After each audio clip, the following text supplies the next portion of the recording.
Good morning विद्यार्थी मित्रों। आज हम पेड़ होने का अर्थ डॉक्टर मुकेश गौतम जी की कविता का अध्ययन करते हैं। डॉक्टर मुकेश गौतम जी का जन्म 1 जुलाई 1970 को उत्तर प्रदेश के सहारनपुर में हुआ। आधुनिक कवियों में आपने अपनी विशिष्ट पहचान बनाई है।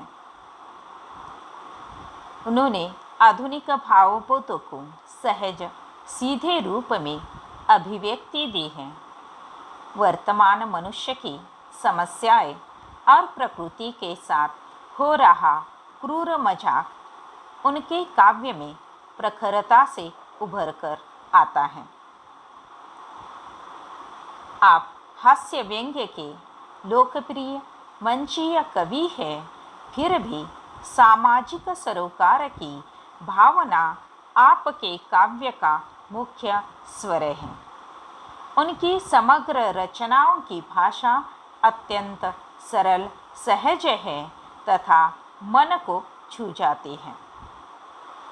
उनके काव्य में बड़े ही स्वाभाविक और लोक व्यवहार के बिंब, प्रतीक और प्रतिमान आते हैं, जो प्रभावशाली ढंग से आपके भावों और विचारों का संप्रेषण पाठकों तक करते हैं। आपने अपनों के बीच सतह और शिखर, सच्चाइयों के रूबरू वृक्षों के हक में लगातार कविता प्रेम समर्थक है पेड़, इसकी क्या जरूरत थी, ये कविता संग्रह प्रसिद्ध है।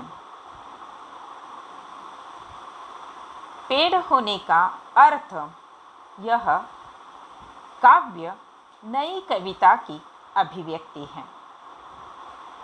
नए भावबोध को व्यक्त करने के लिए काव्य क्षेत्र में नए प्रयोग शिल्प और भाव पक्ष के स्तर पर किए गए नए शब्द प्रयुक्त हुए, नए प्रतिमान, उपमान और प्रतीकों को तलाशा गया। फलतः नई कविता आज की व्यस्ततम मनुष्य का दर्पण बन गई है और आसपास की सच्चाई की तस्वीर। प्रकृति मनुष्य के जीवन का स्पंदन है और पेड़ इस स्पंदन का पोषक तत्व है। पेड़ मनुष्य का बहुत बड़ा शिक्षक है। पेड़ और मनुष्य के बीच पुरातन संबंध रहा है। पेड़ ने भारतीय संस्कृति को जीवित रखा है और मनुष्य को संस्कारशील बनाया है।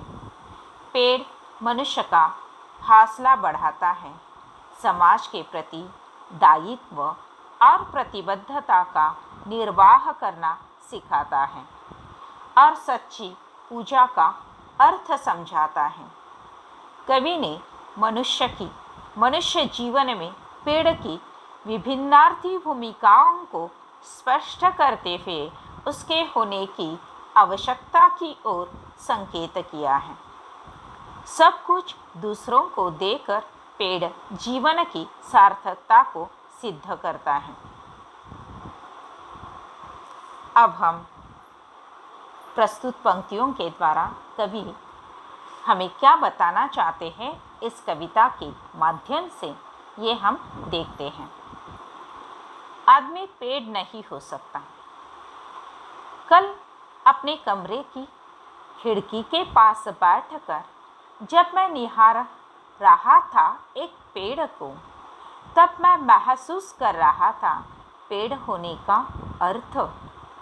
मैं सोच रहा था, आदमी कितना भी बड़ा क्यों न हो जाए, वह एक पेड़ जितना बड़ा कभी नहीं हो सकता। या यूँ कहूँ कि आदमी सिर्फ आदमी है, वह पेड़ नहीं हो सकता। कभी अपने घर की खिड़की के पास बैठकर खिड़की से बाहर पेड़ की तरफ देख रहे थे और उस वक्त उन्होंने महसूस किया है कि पेड़ होने का अर्थ क्या है। और आदमी जो है, इंसान जो है, पेड़ से बढ़कर न कभी था और न कभी हो सकता है। आदमी है, इंसान है ना, बस इंसान ही है, वह पेड़ नहीं हो सकता है। पेड़ हौसला है, पेड़ हमारा हौसला, जीवन जीने का हौसला जो है वह पेड़ है। अंकुरित होने से ठूट हो जाने तक, आंधी तूफान हो या कोई प्रतापी राजा महाराजा, पेड़ किसी के पाँव नहीं पड़ता है। जब तक है उसमें सांस, एक जगह पर खड़े रहकर हालात से लड़ता है। कभी यहाँ बताना चाहते हैं कि पेड़ हौसला है। पेड़ का जीवन जो है, एक बीज से जब वह अंकुरित होता है, वहाँ से लेकर ठूंठ हो जाने तक, निर्जीव होने तक, जीवन समाप्त होने तक, वह किस तरीके से अपना जीवन यापन करता है और लोगों को उसमें कैसे संभाल लेता है, ये बताया है। आंधी तूफान हो, आंधी तूफान मतलब उसके जीवन में आने वाली समस्या, कठिन परिस्थिति कोई भी क्यों न हो, या कोई प्रतापी राजा महाराजा, या कोई शूरवीर राजा हो, महाराजा हो, पेड़ किसी के सामने नहीं झुकता है, किसी के पाँव वह नहीं पड़ता है, न मुसीबत का पाँव पड़ता है और न ही राजा महाराजा का। जब तक है उसमें सांस, एक जगह पर खड़े रहकर हालात से लड़ता रहता है। जब तक उसमें सांस है तब तक वह अपनी जगह पर खड़ा रहकर हालात से वह लड़ता रहता है, जूझता रहता है, उसका सामना करता रहता है। जहाँ भी खड़ा हो, पेड़ कहीं भी खड़ा हो सकता है, सड़क पर, झील या कोई पहाड़ पर भी हो सकता है, या जहाँ पर जिस जंगल में वह पेड़ खड़ा है, उस जंगल में भेड़िया, बाघ, शेर की दहाड़ सुनाई दे सकती है। पेड़ किसी से नहीं डरता है। पेड़ किसी से भी, कोई भी जंगली प्राणी कितना भी शूर क्यों न हो, डरावना भी क्यों न हो, किसी से वह डरता नहीं है। वह हत्या या आत्महत्या नहीं करता है। आज तक आपने कभी कहीं पर भी सुना है पेड़ ने किसी की हत्या की है? पेड़ ने अपनी ही आत्महत्या की है। यह इंसानों के बारे में हम सुनते हैं, लेकिन पेड़ ऐसा कदापि ही नहीं करता है।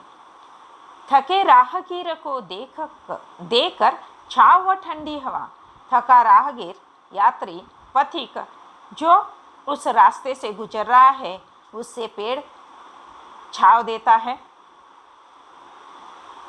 ठंडी हवा देता है। राह में, उसकी राह में फूल गिरा देता है, फूल भी उसकी राह में गिरा देता है, मतलब वह सुकून महसूस करता है, मोहित होता है, प्रफुल्लित होता है, खुश हो जाता है।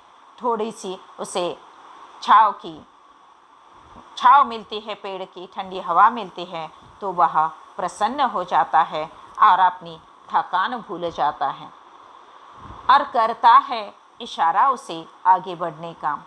और उस पथिक को वह इशारा करता है कि चलो अब तुम खुश हो गए हो, प्रसन्न हो गए हो, थकान दूर हो गई है, आगे बढ़ो। आगे बढ़ना ही जीवन का नाम है। पेड़ करता है सभी का स्वागत, देता है सभी को विदाई। पेड़ सभी का स्वागत करता है, जो भी उसके तले आकर बैठता है उसका स्वागत करता है। कुछ समय बैठकर वह निकलना चाहता है तो उसकी भी वह विदाई करता है। उसे किसी के साथ बैठने के लिए न वह कहता है और न ही किसी को जाने के लिए कहता है। हर पथिक यात्री जहाँ से वहाँ से जो भी गुजरता है अपनी मर्जी से वह गुजरता है। गांव के रास्ते का वह पेड़ आज भी मुस्कुरा रहा है। गांव के रास्ते का, मेरे गांव के रास्ते का जो पेड़ है वह आज भी मुस्कुराता हुआ मुझे नजर आ रहा है। हालांकि वह सीधा नहीं, टेढ़ा पड़ा है। हालांकि वह अब पहले जैसा सीधा नहीं है, टेढ़ा पड़ा हुआ है। बहुत समय से वह खड़ा है, अनेक सालों से वह खड़ा है और इसलिए वह अब टेढ़ा पड़ा हुआ है। लेकिन सच बात यह है, रात भर तूफान से लड़ा है। टेढ़ा पड़ने का कारण क्या है? तो रात भर वह तूफान से लड़ा है। खुद घायल है वह पेड़, लेकिन क्या देखा नहीं तुमने? वह खुद घायल हो चुका है, टेढ़ा पड़ चुका है, लेकिन फिर भी उस पर अब भी सुरक्षित चहचहाते हुए चिड़िया के बच्चों का घोंसला है।